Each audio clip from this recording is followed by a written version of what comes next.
Save all this. Yeah, it is. It's a heck of a video. I don't know. Hold on, let me take a... Good morning. Go ahead.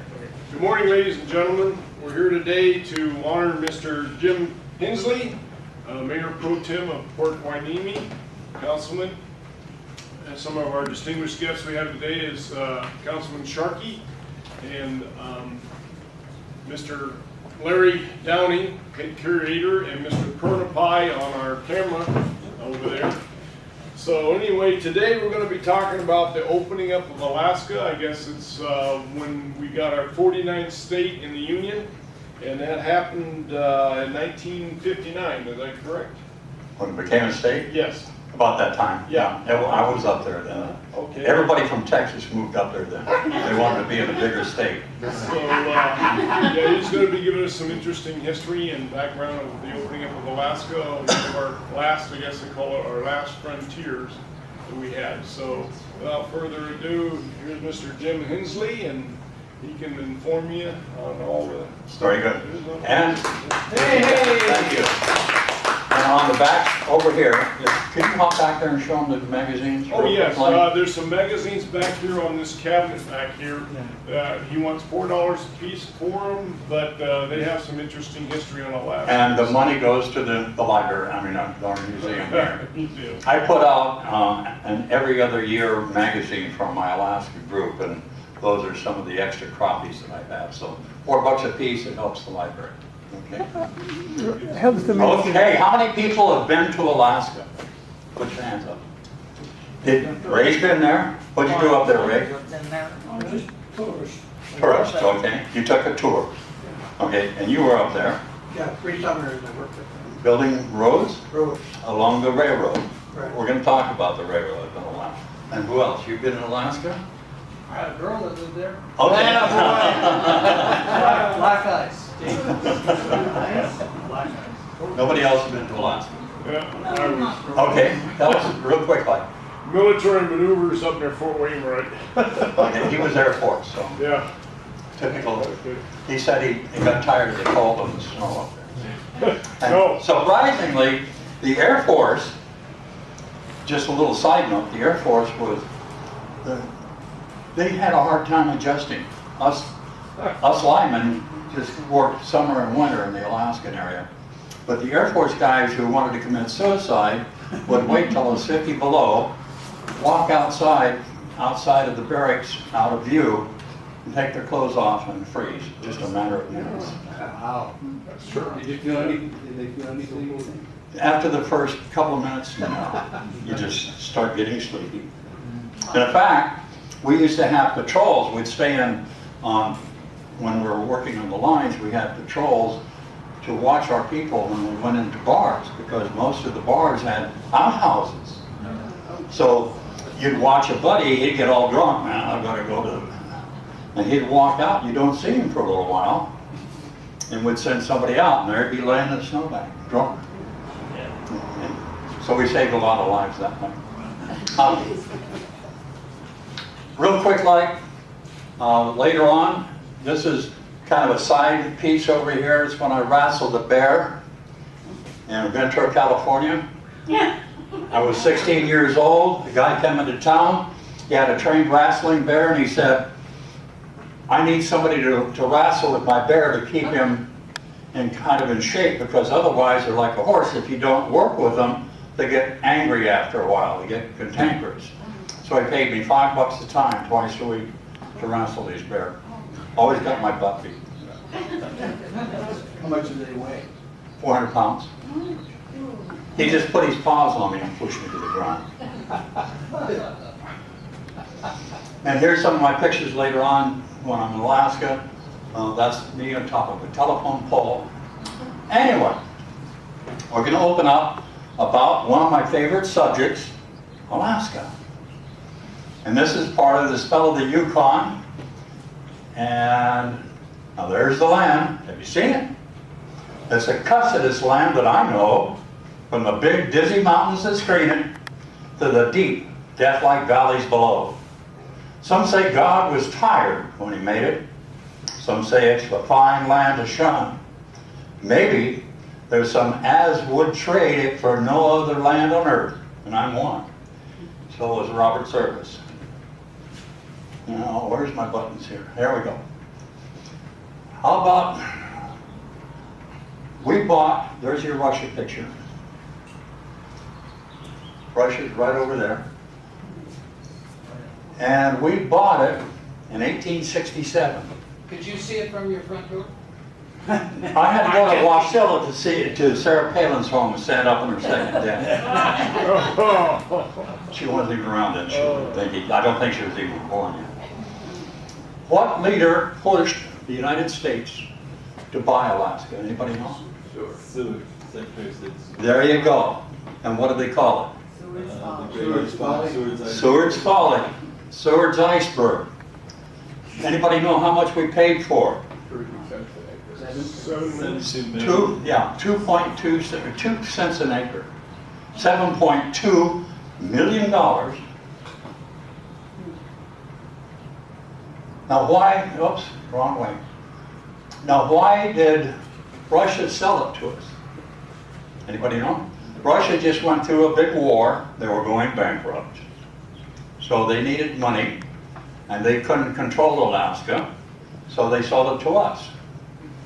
Just imagine if that had stayed in Russian country today, the whole world. They might be influencing our election. Yeah. About everything else. The purchase of Alaska was Seward's Folly. $7.2 million we paid for it. I mean, that's a giveaway, even in those days.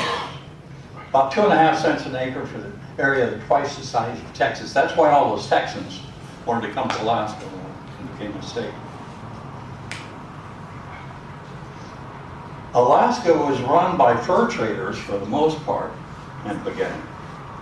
And they devastated the land. Not only did they go through and spread diseases, they did all the young Alaska girls, it was cute, Indian girls, spread all kinds of different venereal diseases.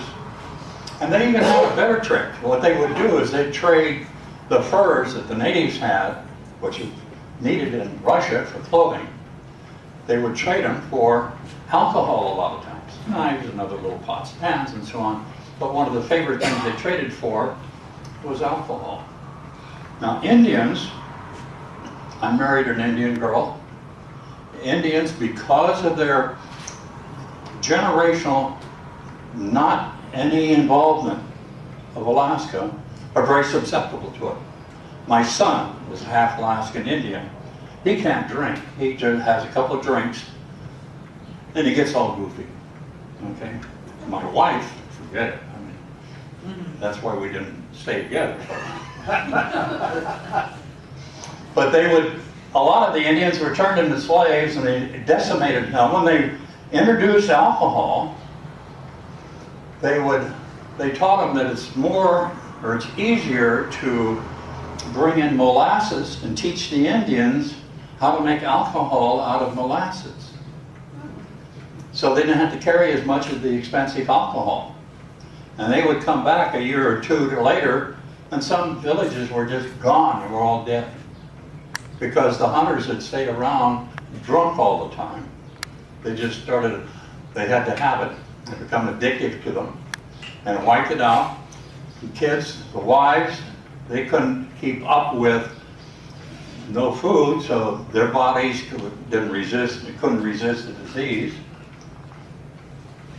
Now the territory of Alaska was rather slow from 1967 to 1896. What happened in 1896? Anybody know? The gold rush. People went berserk. Everybody wanted to get rich. Thousands of people, immigrants, up to the Yukon. This is the Chilkoot Pass. Now get up to the Chilkoot Pass. You had to go to Skagway. You could only go there in the summertime when the ships would come in. And that's the mountain that they started climbing up. That's just the very beginning. And the Mounties in Canada wouldn't allow them to come in unless they had 1,000 pounds of survival gear, food, and so on. So these guys had to work in pairs practically because everybody was very greedy. They would work in pairs. Two guys would go up, carry up something. One guy would stay in top to watch their goods because somebody else would steal it and take off. Then the other guy would go back down and bring it up again. So you can imagine carrying up that mountainside in that kind of cold weather, time and time and time again, 2 or 3, 4 days sometimes, and camping in the snow. Now here's the Skagway Harbor, and I love Skagway. What a wonderful town it was. They've changed it quite a bit. Yeah. Lake Bennett is where they would go over White Pass, and they would winter at Lake Bennett, which is a long lake, about 40 miles or something like that, and it would go down to the Yukon Territory. So they would build their villages or camp out at Lake Bennett, saw up all the timber they could to make rafts to float on down to the Dawson area. Anybody ever heard of Soapy Smith? Yes, What'd he do? He was at the shot, he's at the cemetery. Right. Soapy Smith was just a downright dirty scoundrel. Now, when Alaska opened up, there was no police. There was no, how did you control society? It's who had the biggest gun or was the most vicious guy. Soapy Smith hung around Skagway and conning and stealing all these guys coming in to Skagway to go to Alaska and taking their money. And the reason he got his name Soapy is he put a few bars of soap wrapped in a bill, and then he would put it and sell it for $1 a piece. And so like a raffle. You're going to get soap? Am I going to find a prize? But then the other guys that worked for him would, hey, I got some, and everybody else would rush over. So that was Soapy Smith. but he had a bar too. Oh yeah, that's his bar right there. And that's the preacher. This is the preacher, one of his best friends right behind him. He made a lot of donations to the church. It works. Okay, here's one of my favorite ones. Where's my video guy? The Shooting at Dan McGrew was a poem written by Robert Service. He was famous for all the different things he did. And this is one where the Shooting at Dan McGrew, we won't do it, but we're going to go to number 7, the cremation of Sam McGee. And we'll just take a minute and listen about how Sam McGee was cremated. I wanted to go, and I saw it. I straddled and muffled like a slave. Was it famine or scurvy? I fought. I think it's 4 to 7. 5 or 7. Let me see. I wanted to go, and I got it. Came out with a fortune last fall, yet somehow life's not what I thought. And somehow that gold isn't up. Is that it? No. There's the land. Have you seen it? Huh? It's That's the fine. fastest land that I know. Turn to 7. From the big dizzy mountains that screen it to the deep death-like valleys below.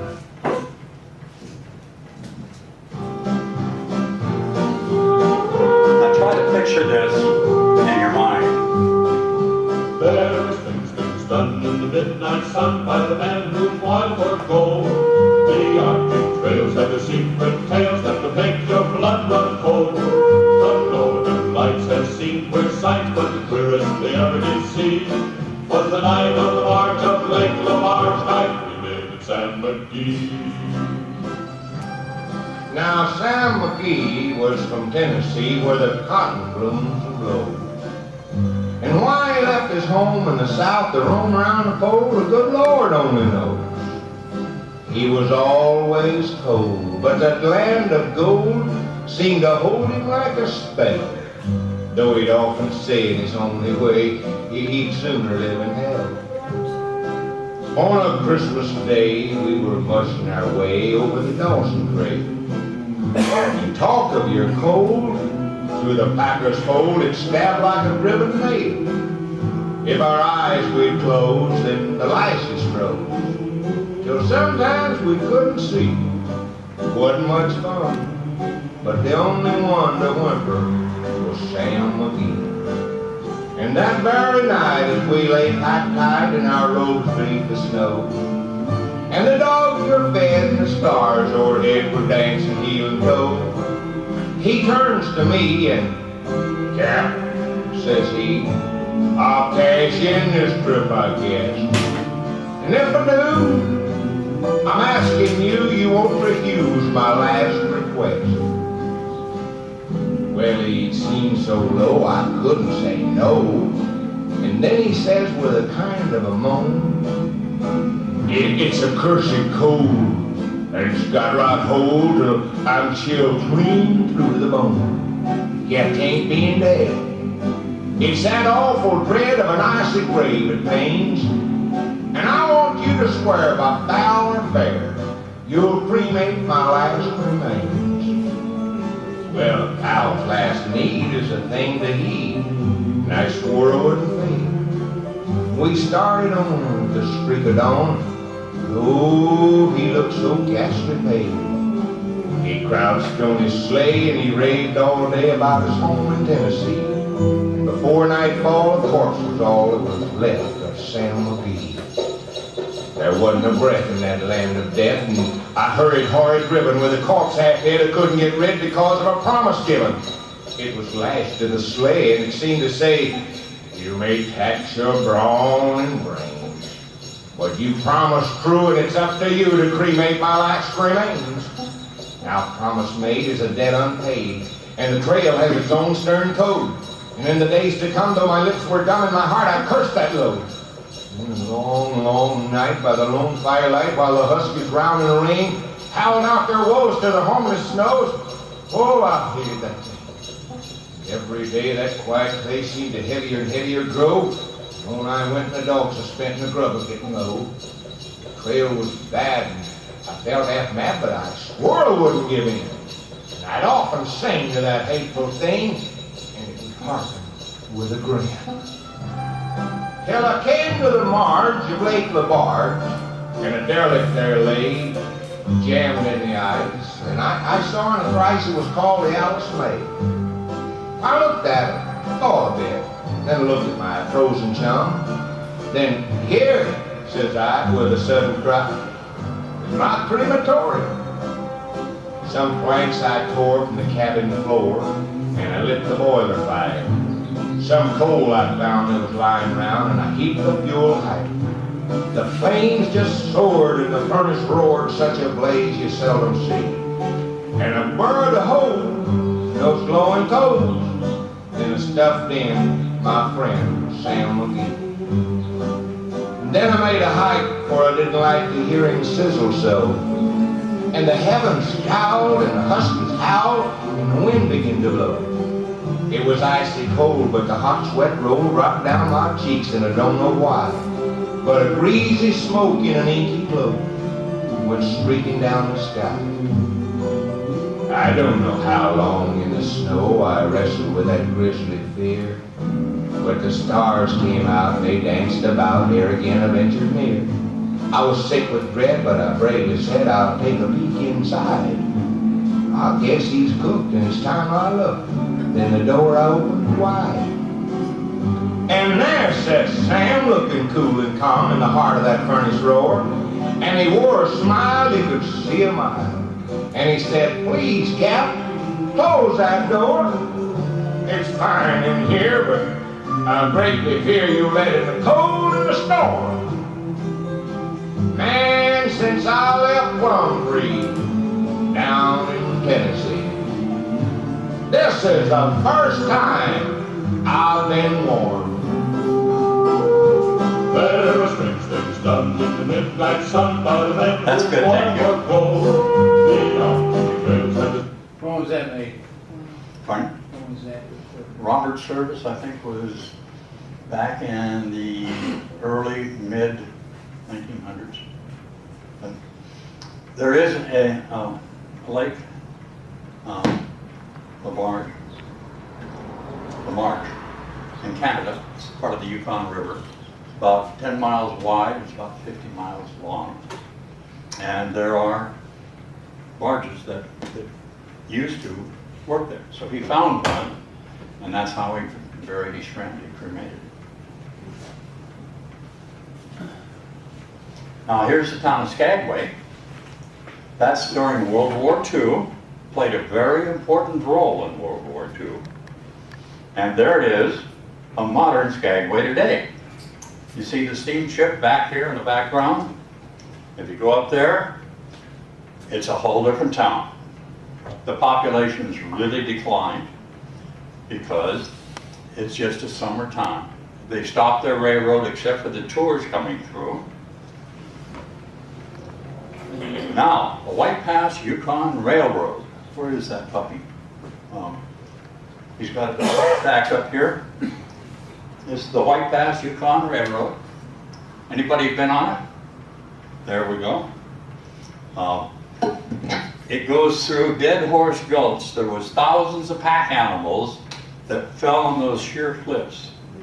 Usually a pack animal would last 1 or 2 trips and die of starvation, broken legs, and the river that was about 500 feet below these stacks of bodies of dead horses and miners going over.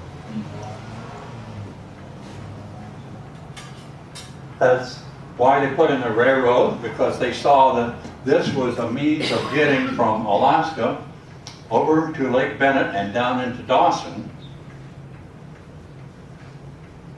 And that's the building of it. That would have been a good job. I would have loved to work that job. They did it in 2 years. And it connects Canada to Whitehorse. That's when I was working on it. I was a telephone line on it. They would take us up and drop us off. And a lot of times we'd have to take telephone poles and snake them down to the river, to wherever our line was, and carry them, pull with pulleys, all kinds of things to get them set up. And at the end of the day, we'd have to quit early enough to walk the rest of the way. Now, one of them is crossing the river, which there was a cable going across, so we'd use our belts, telephone line belts, to scurry across that river to get to the other side, and so we could pick up the train that came to pick us up. There it is, the White Pass Gold Trail and the White Pass today. In fact, this bridge was very interesting. We put cable on this bridge, so we had to do it on the side. And they would hold our feet. We worked in pairs, and would have our leg hammer and our hammer. How many dead? Huh? How many dead doing that? No, we didn't. We didn't fall. Well, because one guy would hold our feet. You're hanging over. And unfortunately, one day I got picked with a guy that I didn't get along with. And I thought, uh-oh, all I got to do is tick him off one time. All he's got to do is say, oops. But he knew that I could do the same thing when he was hanging. So we survived. But it was a thrill of a lifetime. Now here's Skagway again. Many of the buildings are restored. Here's a picture of World War II. As I told you, it's very important in World War II. The White Pass Yukon Railroad climbs almost 20 miles up to 3,000 feet to go through White Pass. It's a narrow gauge. In other words, instead of being this wide, because to accommodate the cliffside, it's been brought into a narrower gauge. And I think there's one in Denver. Somebody was mentioning that earlier today. The narrow gauge is a 3 foot, it's 3 feet, the tracks are 3 feet wide versus the standard gauge is 4 feet, 7.5 inches. There it goes, man knows. Okay, now the opening of Alaska. We had a real problem. There was a gold rush up there. Thousands of people are going up. There was no law. There was no communication. If you sent a letter off, it might take a year to get a reply. If the guy's dog team didn't get back down in time, you might get the reply 2 years instead. So Congress said, They went to General Greeley, who was a famous Arctic explorer for the Army.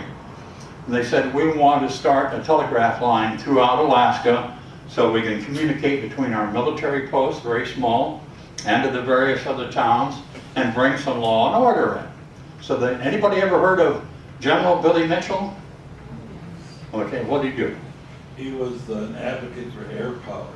Bingo. And he pissed off the Navy by... Stand up so everybody can hear you. Oh. He was an advocate for air power, and he pissed off the Navy by sinking a battleship with an airplane. And he actually predicted Pearl Harbor. Yes. And he ended up getting court-martialed because of his extreme views that he had. Very far ahead of his time. And the Navy Chief Rat says, you can't sink a battleship with an airplane. We don't need airplanes, we need ships.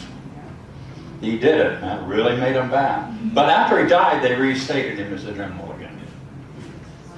And of course, the famous B-25 Mitchell was the bomber. Yeah. World War II. Mm-hmm. Super guy, very brilliant. So he built 458 miles of telephone line through Alaska. They tried it before with some infantry guys in the post up there, but nobody handled the weather very well. He said that you have to acclimate to the winter time to be able to build. A lot of areas is very marshy. You can't go through there. So winter times it's all frozen and you can go through easier. So his men was living in tents with horses and mushing dogs and built 458 miles of line the first 2 years. Quite an arduous trip. And what they did is they then connected part of that was a undersea cable, first from Skagway and then down later from Juneau to Seattle area. And I worked on the cable ship for a while, later on.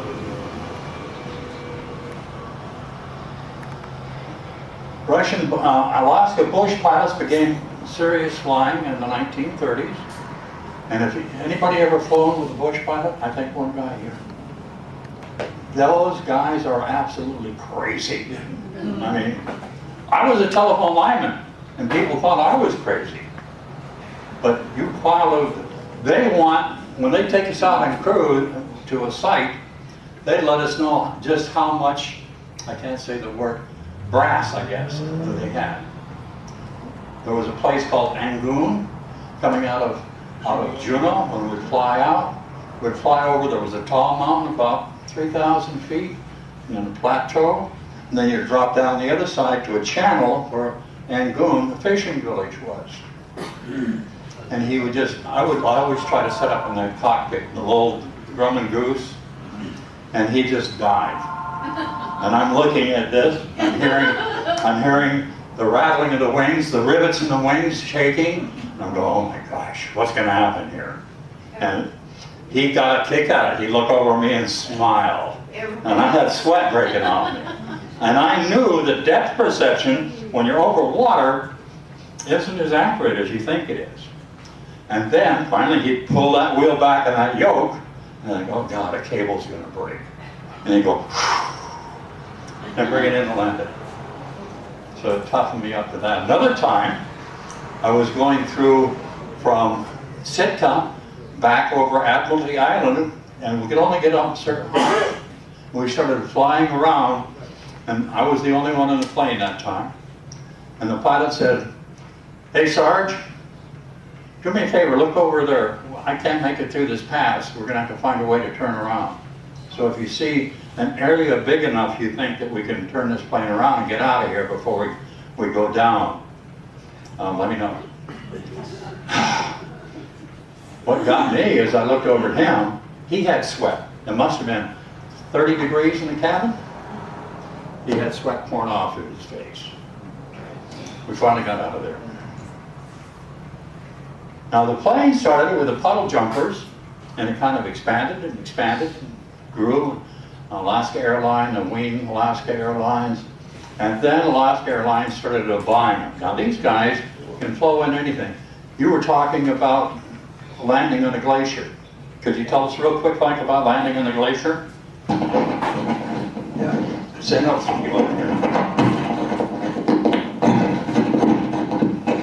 Anyway, I worked up in Alaska 63, 64, 65 during the summer. But Don Sheldon was the bush pilot, and he had like 4 or 5 crews up on Mount McKinley, and some were military thing, testing clothing and stuff. But he'd go up at 14,000 feet with a Cessna 180 and drop off equipment and stuff. And he was talking about one case that they dropped off their stuff, and they were going to take off, but it was a warm day and the snow was pretty soft. So he started taxiing down, and he realized there wasn't enough speed, so he told this guy that was riding with him, that was a big fat sergeant actually, and he said, walk back up the hill. So he taxied back up, and he took off and packed down a nice takeoff. So they get off the glacier, and then they just drop her down and catch it on the way down. So if there was something down below, you would probably crash. But anyway, Don Sheldon, he said him and his partner owned 37 planes, and he crashed 5 or 6 times, never got a scratch. Later, he became a state senator, and a few years after that, he died of cancer. But he would tell about cases where they were taken off from somebody chewed a moose or something along the river. He says, you only got a short takeoff area, so they tie a rope around a tree and to the airplane, and rev it up full speed, and then cut the rope. So when they started taxiing, they started at full speed, so they could take off with like 1,000 pounds of meat. And it was interesting. And another thing, the Cumberland Gooses were a seaplane that we had up there. So if we'd land in the sea areas, the pilot would have to go over and fly and inspect the area that we're going to land, because there were snags, trunks of trees, bushes, all kinds of stuff might be floating around, and if you tried to land, it'd rip your plane apart, your pontoons. So that was always a thrill. And I enjoyed it because when you come in and you land and you'd be like this, and you could just feel the water spray. And sometimes we got to fly in PBYs, those are the planes that have the big bubbles in the back. That was really neat, because you'd be sitting back there by the bubble, and when they squatted down, the water would come over, and they weren't waterproof, so you'd get drenched with ocean water. Okay. World War II. The Japanese invaded Kiska and Attu Islands, controlled them. And that's where you could see Russia from, because it's right out on the end of that, the Aleutian chain of islands over there. Not a lot there, just windswept, cold, barren. And the Alaska Communication System went in and set up the communication systems for the invasions. We invaded, so this is Massacre Bay, when the Yanks landed in Massacre Bay. Now it's kind of rough up in Alaska. The water is horrendous. The Coast Guard, by the way, is known as the heroes up there. And Juneau, we had a Coast Guard cutter, and those guys were always treated to drinks, because if you go out in the boat, it was the Coast Guard that saved your fanny, and they put their lives on the line to get you. So, How cold was the water? just about 35 degrees. Even colder than here, huh? Yeah. You didn't survive long. No. Now, the disaster of the sinking of the Princess Sophia in 1918, the Sophia sank. And it was a Canadian ship, and it was really a botched job, because they had about 343 people on the Sophia, miners coming back from Alaska, go down to Juneau and then down to Seattle. And they hit a rock, and it started spreading oil all over the place. But one of the Canadian guys wouldn't allow the people, the ships from the shore, to come in. They pick them up, and they said, you can't do these. We're going to go into another territory, and this is a Canadian ship. We can't do this. So people sank and jumped off the ship, and most of them didn't die from drowning. The water was covered with oil. So what happened 343 bodies floating around in this 34-degree water. It got to the point that they started bringing them down, most of them to Juneau, Alaska. And they stacked the bodies on the pier like cordwood. Now, in those days, in Juneau, the hardware store was kind of the part-time mortuary. So they didn't keep up with it, and they started rotting out there in the pier. Now, a friend of mine, Ted Tisdale, grandfather, oh, gotta go back. Save me. Quick. His grandfather worked as part-time mortuary, but Ted Tisdale was the son on the other side, grandson. And that was the first mortuary. It started because of all these dead bodies. Now again, in World War II, this is my buddy, Glenn Churches. He was a radio announcer in high school in Everett, Washington. And World War II came along, and he joined the Army because he didn't want to go to World War II over in Germany, so he went to Alaska instead. And when he got to Alaska, because he had a disc jockey's background, he started putting out the own little radio station, first one in Skagway. Then he became the guy who operated the theater in Skagway, a little theater there. And he became, this is a Franklin, I think a 1903 Franklin.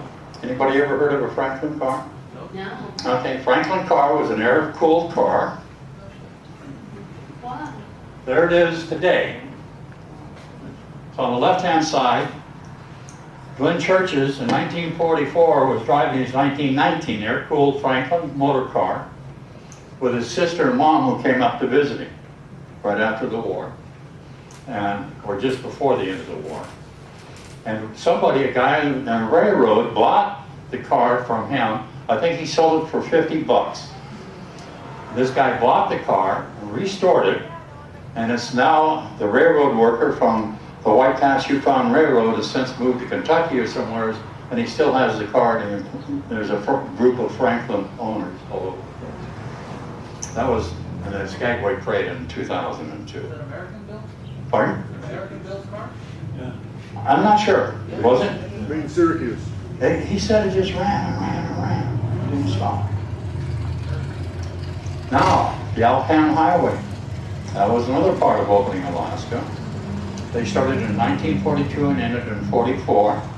They started out with two teams, two construction teams, one from the north and one from the south. And the funny thing about it is, the Army was still separate in those days. Afro-Americans was kept on one side and separate, working from the white people's side. So they converged and they met and the engineers did it. So this gives you the idea of constructing it. Started in 1942 at Dawson Creek. Oh. Got a slide out position. Okay.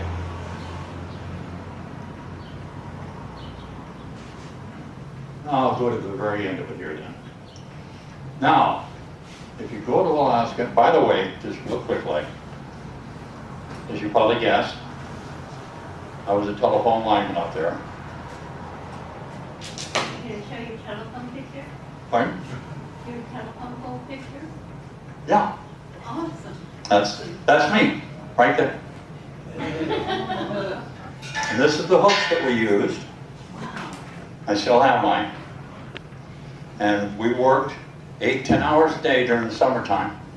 Wintertime, we had to go out still, particularly when lines were, they'd coat up with ice, sometimes 10, 12, 14 inches, because we used a copper weld wire like the finger, and the ice would pack around it in certain conditions, and we had to be careful to start breaking the telephone cross arms or snapping the wires. So we'd go out and patrol. Sometimes you'd go up and hit a telephone pole with a sledgehammer and it started a vibration and it would start clearing lines down on either side for maybe 5, 6 poles, then you had to snowshoe down to the next set of poles. Sometimes it was so frozen, you had to climb up each telephone pole and take your leg wrench and start beating each wire to break all the ice off. And that was really a hassle, but if we did. Yeah. And then we had the military and the civilian telephone lines to Seattle and then Alaska. So we couldn't let them go down. It was priority lines. So what we had to do, we might get a call at 1 o'clock in the morning. We might be halfway drunk at 10 o'clock at night on a Friday night, and they call up and say, "Hey, Hensley, get your crew out there. We've got a down line." And you go to the frame room. They tell you how many miles they thought it would be out, and what they call a weak board wasn't that accurate a lot of times. So they'd send you down maybe 10 miles. You'd have to stop in 3/4 ton. We usually use 3 guys. Put on your snowshoes, snowshoe over the line, take your snowshoes off, already had your hooks on, climb up the telephone pole, and we had a WE8 telephone, about like this, weighed about 6 pounds if you've seen a military type, slung over your shoulder, connect onto the wires, ring it, and call back in. Am I at the short yet? No, it's beyond you. Go to the others. Go out further. Sometimes you get into a right-of-way, and it was kind of wonderful in a way, because it might be the aurora borealis out, the northern lights, and you start snowshoeing through a right-of-way. Usually one guy go from one side and the other way, and you'd be walking through, and it'd be pitch black on the sides, but you could see because the right-of-way was cleared of trees and so on. Our telephone right-of-way 50 feet on either side. So you had a white path, and the aurora borealis would be dancing about sometimes. Sometimes you could hear it crackle. It jumped and sputtered. Sometimes it was soft and placid, but it provided light for us. My company commander was a real character. He had never seen it before. And he said, "Jim, when I first got there and I went up to Glen Allen in the middle of the winter one time, and the lights came out, I didn't know what they were." He said, "I thought God was coming out." He said, "I stopped my truck, I got out on my knees and prayed." That was a colonel. He was captain then. He made colonel. He learned after that. So consequently, the Northern Lights is a real benefit, a wonderful thing. If you've never seen them, you got to do it sometime. Now, if you'd ever decide to go to Alaska, we're getting close to closing time. If you want to go to Alaska, you can go on a cruise. It's about $800 per person if you want to go on a cruise. So you can kind of jump. Pardon? So you can see the problem was I took a cruise to go back to Alaska, and one of the ports that I worked on, there's Steve Gama. You come into the port. Now I've lived and worked out of Juneau for about 2.5, 3 years almost. And when I hit the port, I wanted to go look up my buddies and my friends. See, and look at the old places like the glacier that I've been on. Well, you're there in 4 hours, so you don't have time to do any of that. That's the one problem with going up by a tour. That's the Inside Passage cruise, 7 days from Seattle to Skagway and return. That time, it was a few years ago, $5.99 per person, 2 persons per booth. Now, the better way is the ferry system. There's like 5 ferries that go up, and there's a glacier in the background, by the way. The nice thing about a ferry is that you can drive your car on, you can camp on deck if you want to save money, or you can buy a stateroom. But if you like, you say you land in Juneau and you want to visit Juneau, you drive your car off and you spend a few days there. Spend a week if you want, and catch the next ferry coming through. Where did the ferry system begin? Where do you drive up to begin? It started at first in Vancouver, and then it moved down to Seattle area. I was when they first opened it, I worked for a radio station in Bellingham, Washington, and our Chamber of Commerce lobbied to get the ferry system in Bellingham. So that's doable. Yeah. the thing is, you have more freedom. It's going to cost you more. You got to pay for your own food and less shipboard activities. Now, if you go onto a cruise ship, some people love it because there's gambling, there's food. When I went up to Alaska in the cruise ship, I loved prime rib. Oh, I gotta have it. Now, there's like 5 or 6 different restaurants, and different restaurants are free. So you can go from different ones, and I start looking at the menu. Where's the prime rib tonight? So I'd go to that restaurant. So I had prime rib all the way up and back in at least 5 days. Now here's Ketchikan.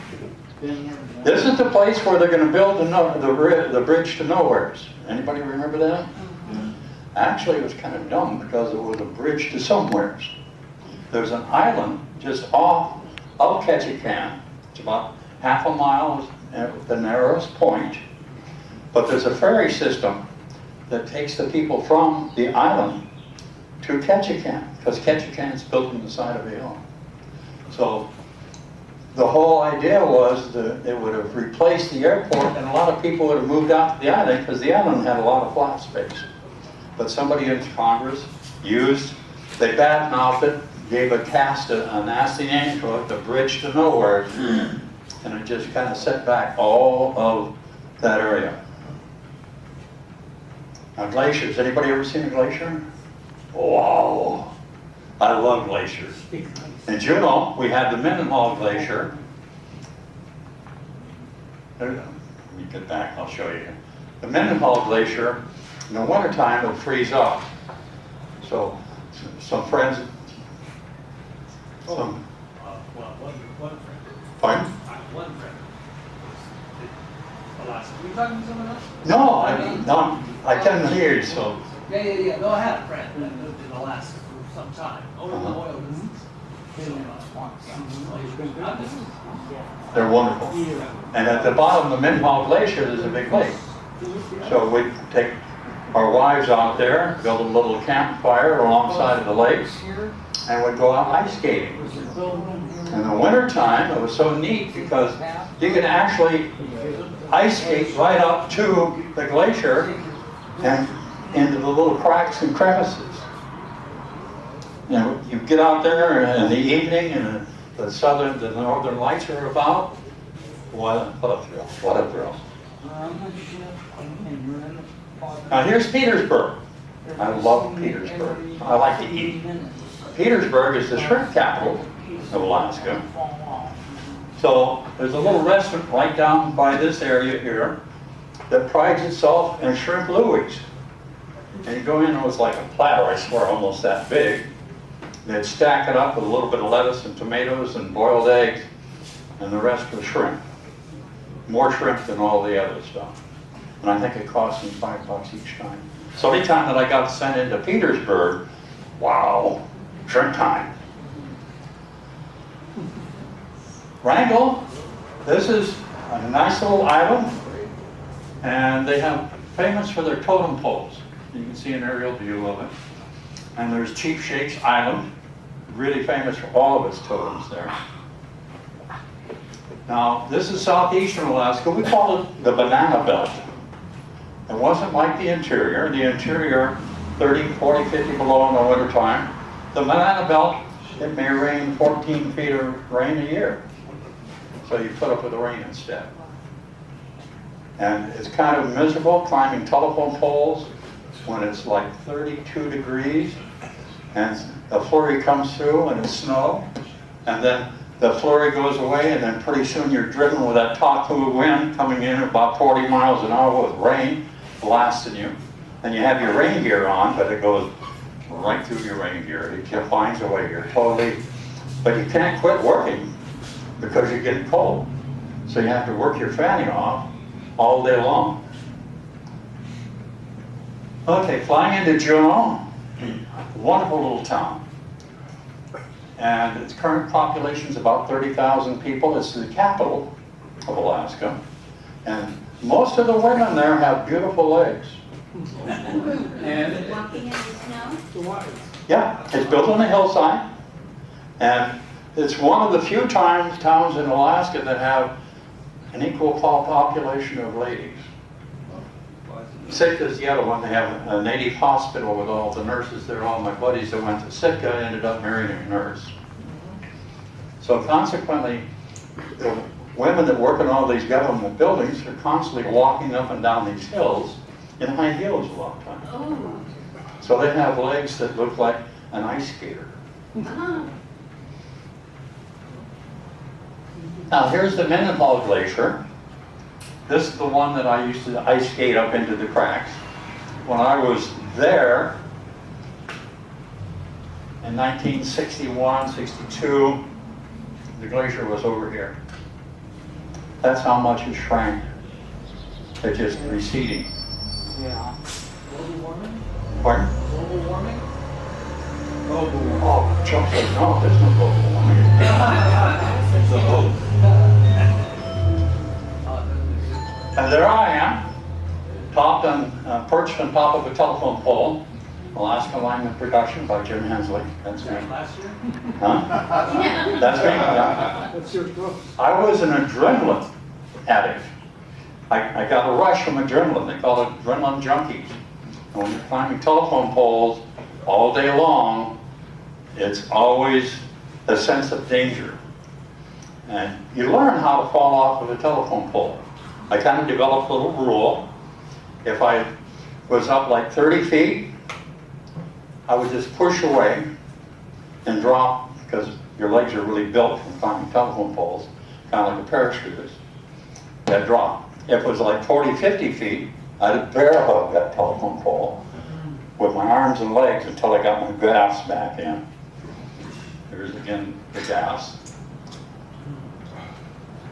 But then, if I was climbing in the summertime, I would get splinters in my chest. And I was a show-off in those days. So when the first tourists came through, I might go all winter without seeing a younger lady. You go into the lodges and so on, and there was the same people you knew. But then the tourists would start coming through. So I'd be up on top of a telephone pole, and I'd see some tourists coming through, and if I saw a couple of girls in the car, I had a lineman do this. You drop out, you cut out, you drop 10 feet, cut off. So you come down the telephone pole, a 30-foot telephone pole, in about 3 steps. And I was really, hey, I got to impress these. I could see there was plenty of young ladies in this car. And it was what they call a blackjack pole. Blackjack is soaked with creosote. And I had all of these creosote splinters that went on me. My chest, and it took like 3 months of festering with that creosote to get out. And so everybody, all my buddies made fun of me. Hey, there's show-off Hensley again. What do the women think? They just laughed. That's it, gang. Thank you so much. You take a couple more questions? Sure.